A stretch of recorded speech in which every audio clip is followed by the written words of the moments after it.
notes for my July 2024 reading of 2015 autobiography Trans, a Memoir by Juliet Jacques. I don't know how to pronounce that. Okay, today is Monday, 22 July 2024. I'm Tanis Coralee Leonhardi, she, her, hers of Seattle. Tanis Leonhardi, she, her, hers of Seattle. And this is an autobiography slash memoir on writer and transgender slash transsexual woman Juliet Jacques. Trans Memoir by Juliet Jacques. 2015 Verso edition, hardcover. ISBN in the video description. I started the book on Wednesday, 17 July 2024 and finished reading the book earlier today on Monday, 22 July 2024. It's 311 pages and took me 6 days. So I averaged over 50 pages per day. And then, let's see, it's a public library copy. And I did, as part of this introduction, I did a writing exercise. It was a theme day of the week, potentially in the future, but doing now. I guess technically did last Monday as well with our email, but the writing exercise itself can be, a writing exercise can be adapted kind of into a bunch of the formats I do on this. So this one is a writing exercise for taking into account the content of this book, and if I am, well not were, but to take into account people of different genders and biological sexes, a Tanis hamster's match meets, which is something I've spoke about in the past. Can I define something more specific? So this is the writing exercise.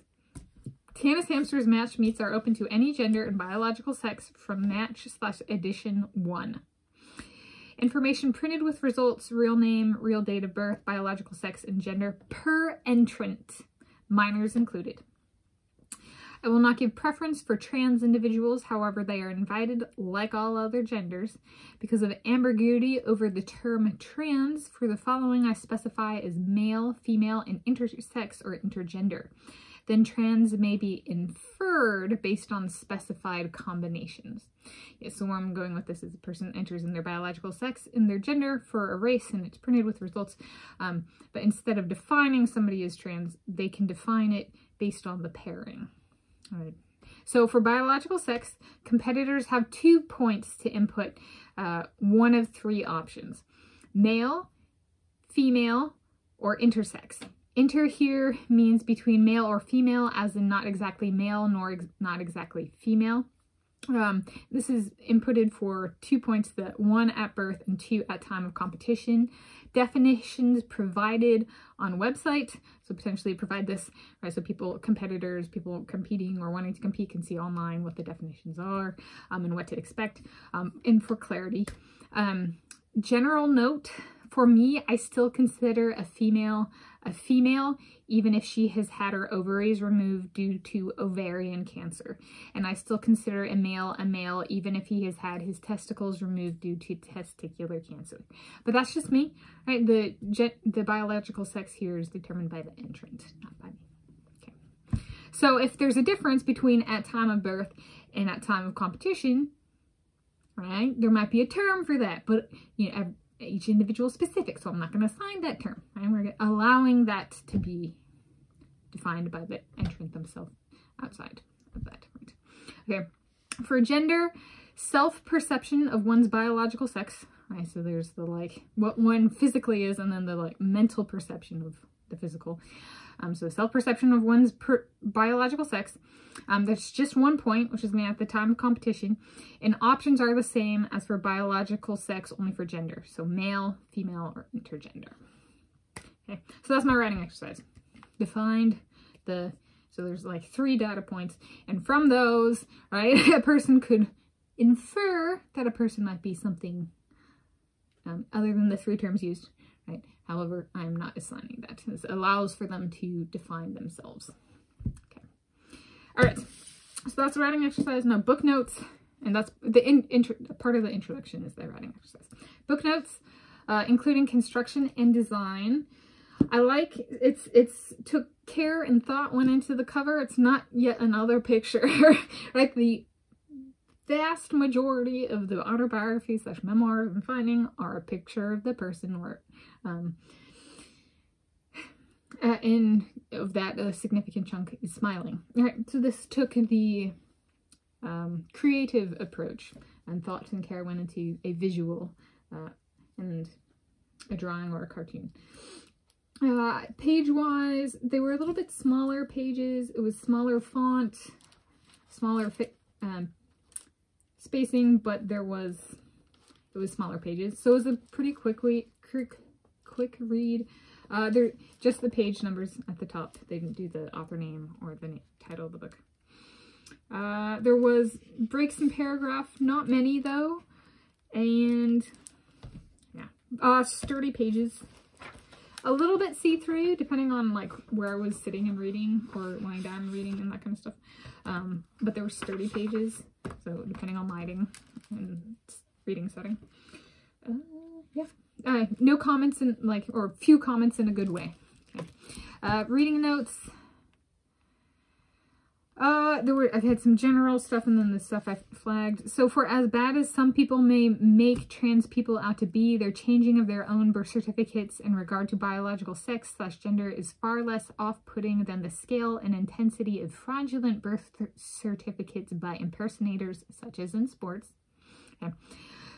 And then one area where trans individuals may be more privileged than others, right? Everybody, every group can be more privileged. There's at least one way for that. So what is it here? And I came up with, is that they get to choose/consent to their physical transformation. When I got cancer, that was not a luxury I got. That was not a luxury Bethany Hamilton got when a shark bit off her arm. All right, so there's a reminder if somebody goes through and actually physically changes their anatomy, right? That was the choice they made. So not everybody gets that privilege in terms of physical transformation, right? So that was what I came up with. Okay. All right, now going through what I flagged. Page 32. If you've ever seen the movie Ace Ventura, there's a character in there that's trans and shows what is called tucking a penis between legs, but that's not true for what biological men. So she provides clarity, the author, that was a trans individual and you knew it because it was tucked, kind of thing.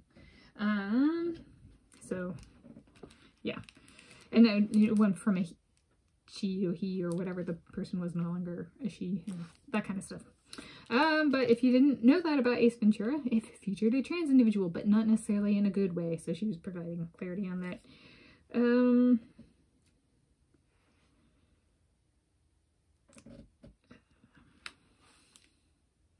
Page 84.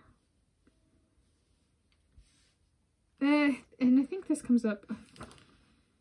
Yeah, about here, I think it was, that I was noticing, she brings up somewhere, I might have flagged it later as well, that sometimes feminists are very anti-trans. They consider it the propagation of gender stereotypes.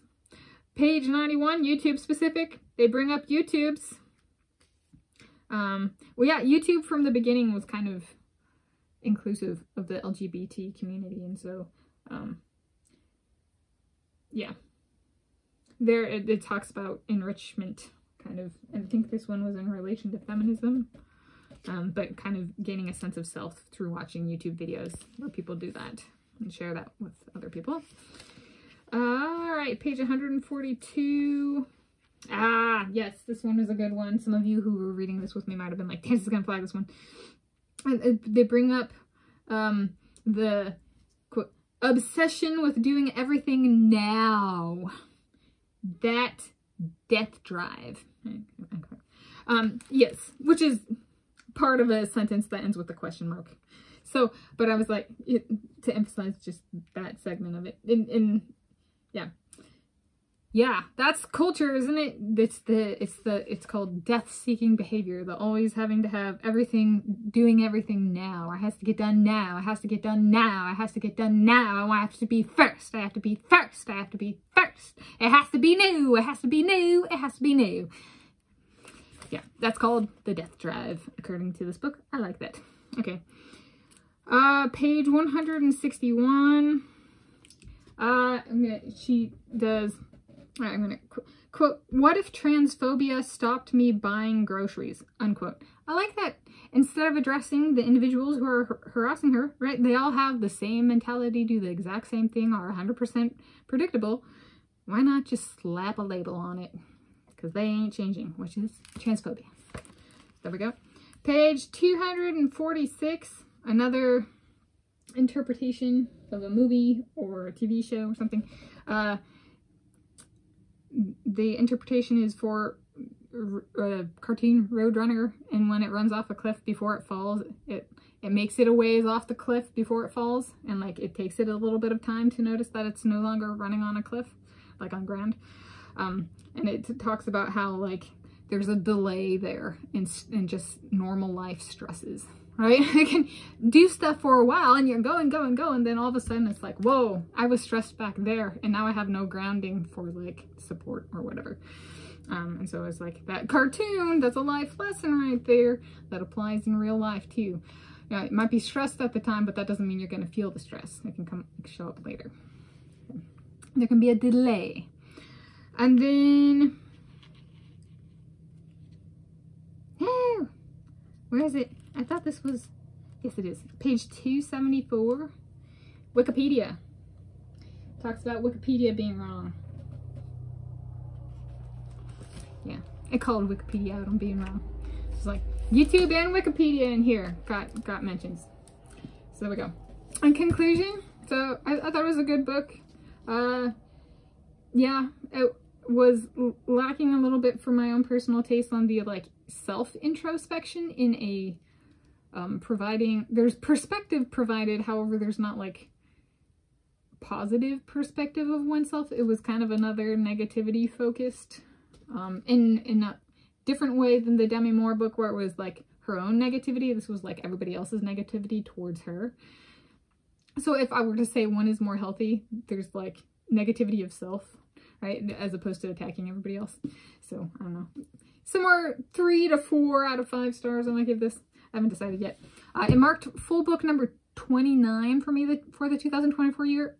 Had my count wrong previously, off by 1. Counting a reading of a full book as one full book I read. Does not need to be distinct books. So I'm about to read another a book that I've already read, but it's still a full reading of a book if I read the full book. Right. But this is 29 and I had it off. I think for my last one I said it was 27 when it was really 28. So there we go. Those are my notes for my July 2024 reading of 2015 autobiography, Trans Memoir by Juliet Jacques.